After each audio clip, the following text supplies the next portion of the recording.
in those pedals at all here as we get in right close to the three leaders. They've all worked well. They've showed no signs of weakness at all. 2K to go now for the chasers today. They're out of it. The winner will come from one of these three. Hushovd, worst position, will be third. He was fifth yesterday. He's had two wonderful days in the Tour de France, and he's only a young man with a great future in front of him. Christophe Mangeon, riding his 7th Tour de France, never won a stage since 1997.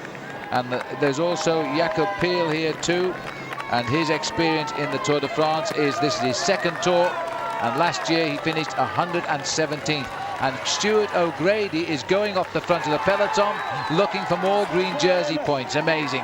Inside the kite, 1 kilometre. 1 kilometre to go. Now, don't forget, the man in the green jersey won the sprint yesterday for 5th place. He was on a mountain stage, and he's not known as a mountain climber.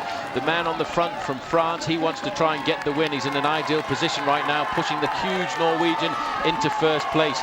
We're going to get the tactics coming now, Phil. They're all over the road, and they've been away at the front of this bike race since kilometre number 2. And right now, the most important kilometre for them is this last one. Hushovd looks very confident, but he knows the Frenchman has got a very big kick.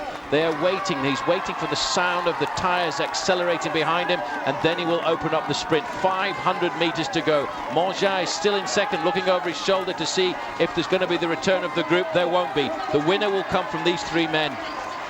Well, licking his lips there, Christophe Mangeon. He's forced the younger rider to lead him out, which is brilliant. But watch out for Jakob Piel. He can sprint very, very well when it matters.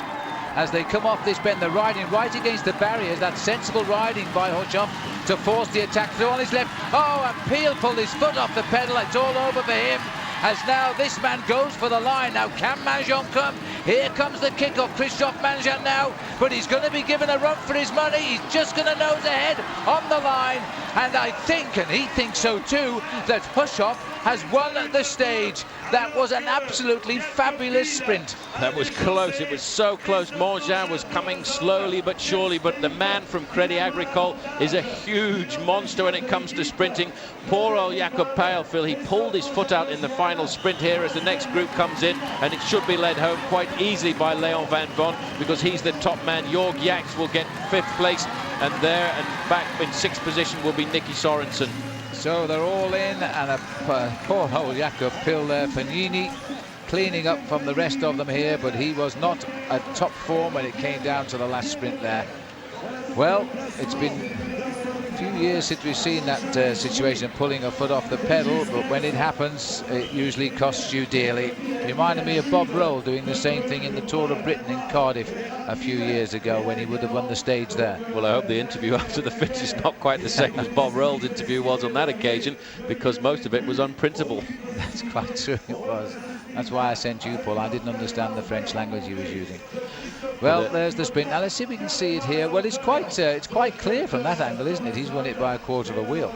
Absolutely, no problem at all. That's the first victory as well for Crédit Agricole, and now making themselves one of the teams from France who've got themselves a stage victory out of this Tour de France. But what a way to win. He led out, and Mangeon could do nothing at all but just come up alongside him. But still charging into town right now. It's still the blue train of Lance Armstrong on the front, setting the pace-making. And there's a few of the sprinters starting to come forward right now, Phil, to get themselves into position for this very important sprint for 11th place. And it's not very often in cycling that you have to sprint for 11th place, but 2 men do today. Robbie McEwen and Eric Zabel have to fight it out, even for the minor places. The peloton currently split on both sides of the carriageway here. They still have the lead at the front with the boys in blue. Now, Stuart O'Grady is still just off the front of this bunch. It'll be interesting now, Paul, to see whether the rumour that abounds that Telecom and the US Postal have formed a combine in favour of Eric Zabel and against Robbie McEwen. And let's see if we can see any evidence of that now, because Robbie McEwen himself is now saying that he doesn't think that is so. Well, I don't think it is. I think it's just one of those things. Robbie probably said something in the heat of the moment at the end of one of the stages, and it got blown up out of all proportions by some members of the press. Right now, it's the same scenario that we've seen for many, many days with the US Postal Service on the front. But shortly, I'm sure we must see the teams of the sprinters coming forward. There's Rolf Aldag on the far side. Danilo Hondo in the white jersey of the champion of Germany. He's coming up. There's Robbie McEwen's green jersey.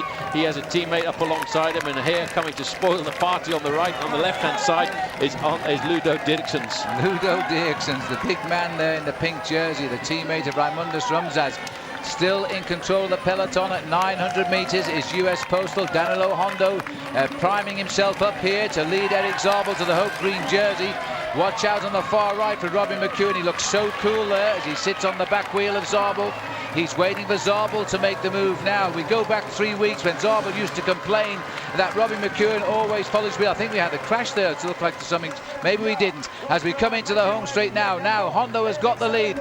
Now the big lead out coming from Ralph Aldag. This could be a lead out for Zabel. McEwen is 2 riders back here.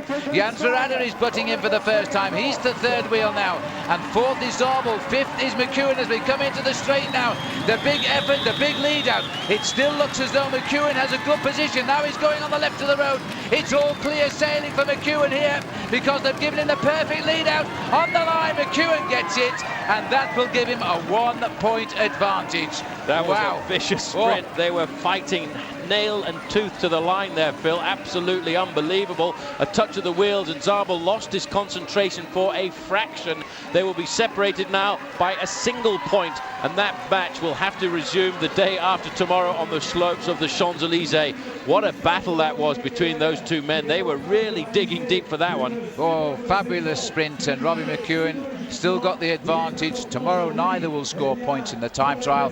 That means there are 2 sprints left in the Tour de France on Sunday, and of course the 35 points for the man who wins the stage, and that is going to be some sprint on the Champs-Élysées. Took a point. That was the idea of the day. To be honest, I was really worried about this stage and that I'd lose points. Ends up I've taken another one, so that gives me confidence. It was a hard sprint. They're very fast at the end, but I was able to come past Erik, so it's been a top day. It's all going to come down to the Champs-Élysées. Not an ideal situation, I presume, but how are you feeling about it? Well, Erik's got it now, a 1-point deficit to make up.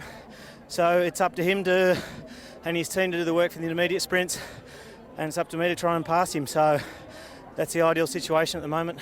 So tomorrow's time trial, you'll just be going through the motions, saving all your energy for the Champs-Élysées. Exactly.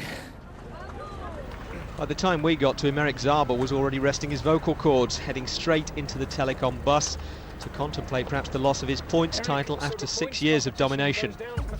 So there's the stage result. Hushovd ahead of Montjean in what was a 2-man sprint in the end after Peel pulled his foot out of the pedal.